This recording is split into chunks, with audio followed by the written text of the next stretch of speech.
তো hello friends, আসসালামু আলাইকুম। তো কেমন আছেন আপনারা সবাই? আশা করি আপনারা সবাই ভালোই আছেন। তো বন্ধুরা, আপনারা দেখতে পারতেছেন আমরা এনে আইছি আমাদের মেশিনটা নিয়ে। মানে এখন ধানের সিজন লাগতেছে, আর সেই জন্য মেশিনটা নিয়ে আসছি সুন্দর করে ঠিকঠাক করার জন্য। কারণ অনেক দিন বসে আছে, সেই জন্য হয়তো মানে গিরিস টিরিস কম হয়ে আছে বা কোনো ফাল চালে কোনো প্রবলেম হয়ে থাকতে পারে।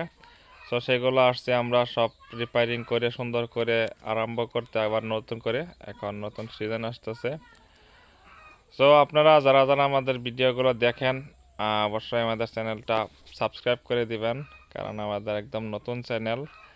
আর এরকমই ট্র্যাক্টর ভিডিও দেখতে আমাদের চ্যানেলটা অবশ্যই সাবস্ক্রাইব করে দিবেন, আর লাইক করবেন, শেয়ার করবেন। আর আর ভিডিওটা কেমন লাগছে সেটা কমেন্টে অবশ্যই জানাবেন। ধন্যবাদ।